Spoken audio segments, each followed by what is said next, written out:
During my mother's heart surgery, my neighbor filed a bogus claim that we were neglecting our front lawn, trying to hit us with fines while we were at the hospital.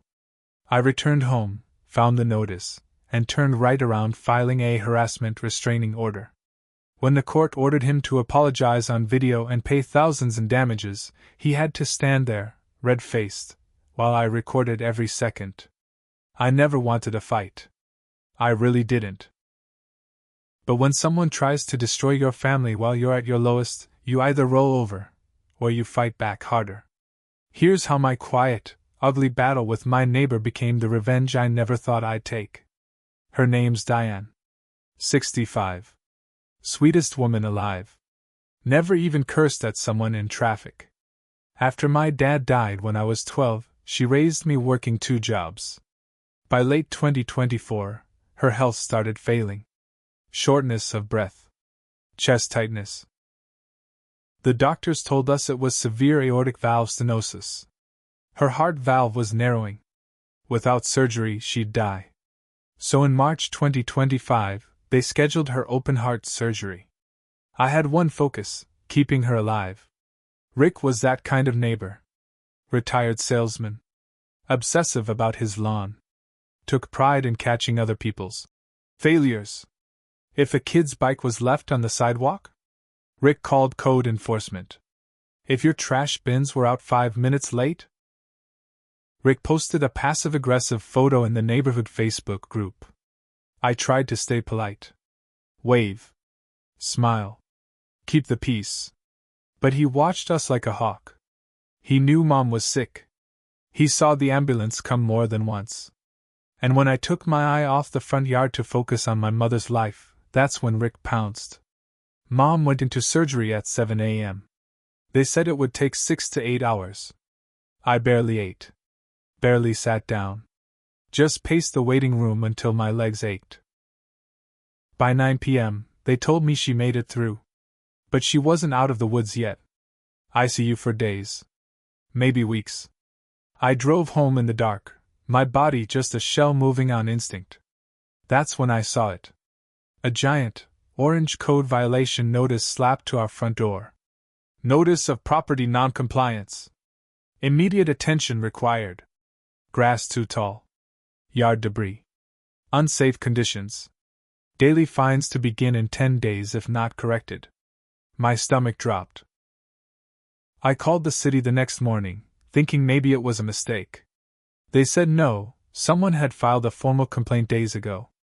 Was it a man named Rick Nolan? I asked. The clerk sighed. Yes. That's who logged the complaint. While my mother was preparing for heart surgery, Rick had snitched to the city, trying to hit us with hundreds in fines. That's when something inside me changed. But not loud. Not messy. Smart. Step 1, I didn't react. That's what Rick wanted. For me to come storming over, yelling, making a scene he could record and use against me.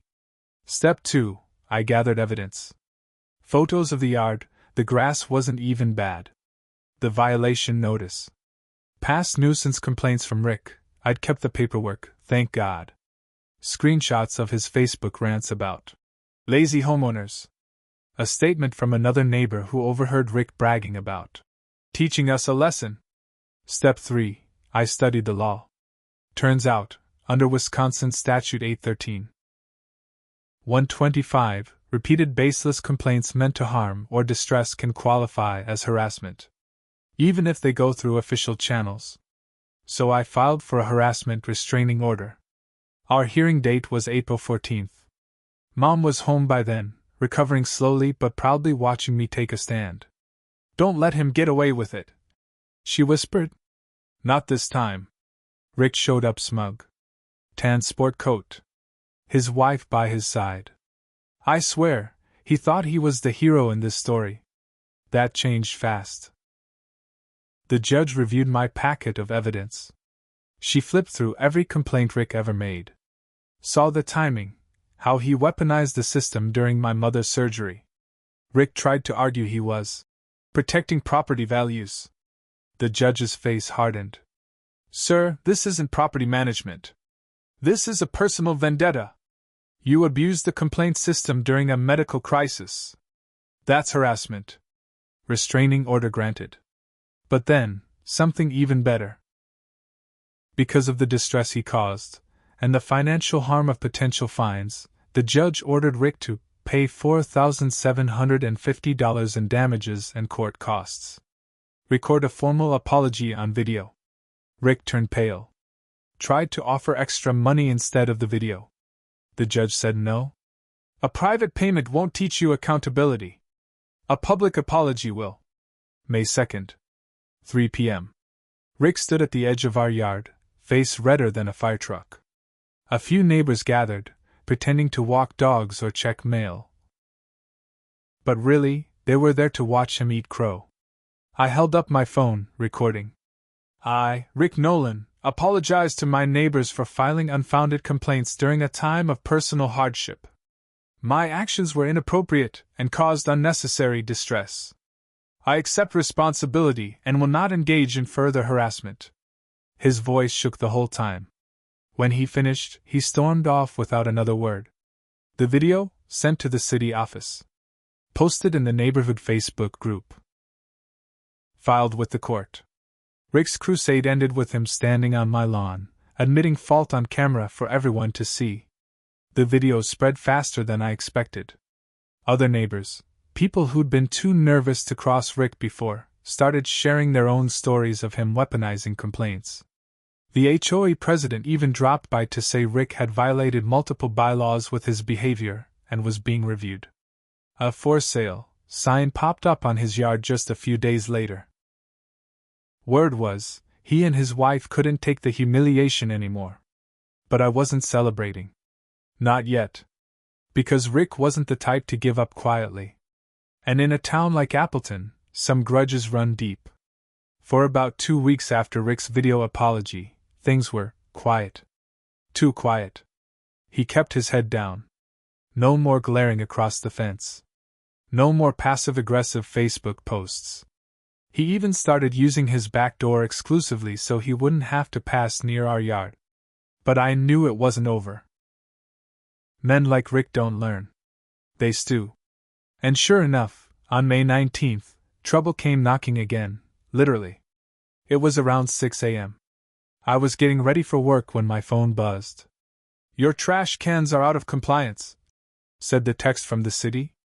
I frowned. I'd put them out exactly when I was supposed to. I walked outside. Trash bins were tipped over. One lid was broken. Trash scattered across the curb. A code violation notice was taped to the bin itself. I looked around and spotted Rick's garage light flipping off. He'd been watching. He couldn't file complaints himself anymore, but he could stir up enough chaos to make others complain. And that's what he did. Over the next 2 weeks, someone dumped yard waste over our fence at night. A random report got filed about our car being abandoned in the driveway. The city got an anonymous tip about rats on our property. There were none. I called the city. They confirmed the recent complaints were logged without a named source. But everyone knew who was behind it. I realized then, I needed to go from defense to offense. That's when I hired Dale Kresge, a private investigator. Ex-cop. Quiet. Knew the legal limits of surveillance. "You want proof he's still targeting you," Dale said. "Because right now, everything he's doing skirts just under the line." We installed 2 motion-activated cameras facing the front and backyard. Dale also reached out to some of the other neighbors Rick had harassed before. And the stories came pouring in. He called animal control on us when we got a puppy. He reported my teenage son's truck for being too loud. He once tried to sue the neighbor across the street over a leaf blower. Rick had been terrorizing the neighborhood for years. I just happened to be the one who finally stood up to him. On June 7th, one of the cameras caught something. At 2:43 a.m., a figure climbed over the low fence separating our backyard. Hooded. Moved toward the side of the house, right where the trash cans were kept. He tried to tip them again. But this time, he slipped on a patch of wet grass and face planted straight into a bush. The hood slipped. It was Rick. The footage was clear. His face. His gray hair. The flashlight he used. We had him. Dale helped me file a report with the police. Trespassing. Vandalism. Violation of the restraining order. The police didn't even hesitate. They took the footage and arrested Rick that morning. At the next hearing, Rick tried every excuse. It wasn't me. I was sleepwalking. I was chasing a stray cat. The judge was done with him.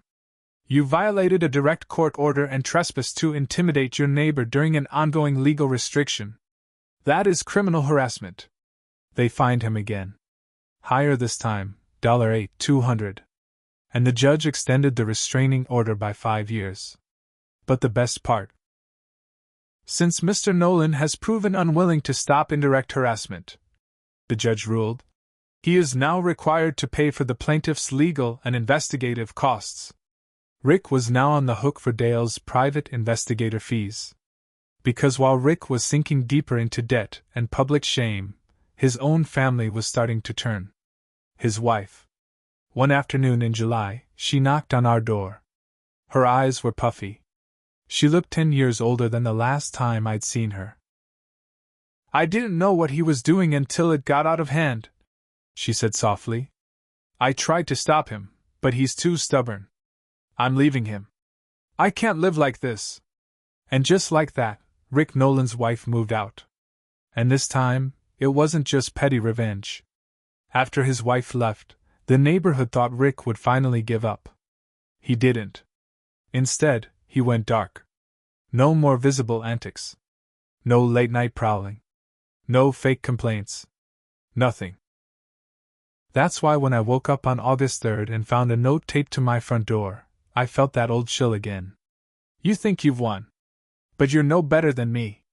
That was all it said. No signature. No threats. Just that. But I knew. Rick wasn't trying to fight in public anymore. He was going underground. That same week, my mother started feeling sick again. Fatigue. Chest tightness. I rushed her to the hospital, terrified. The doctors ran tests. Her valve was fine. No sign of heart failure. But they did find something else. She'd been exposed to toxic lawn chemicals. At first, I thought it had to be coincidence. Maybe runoff from somewhere else. Then Dale, the private investigator, called me. You need to see the backyard camera footage from last week. August 1st, 2:19 a.m. Rick sneaking into our backyard again. Pouring something over the flower beds and lawn. Pesticides. The same area where my mom liked to sit during the mornings to get fresh air. I didn't call the city this time. Or code enforcement. Or even the police. I called the district attorney. With the video evidence, Rick's past harassment history, and now chemical poisoning, this wasn't just neighbor drama anymore. It was felony assault. The DA's office didn't hesitate. Rick was arrested that evening at 5:37 p.m. No bail.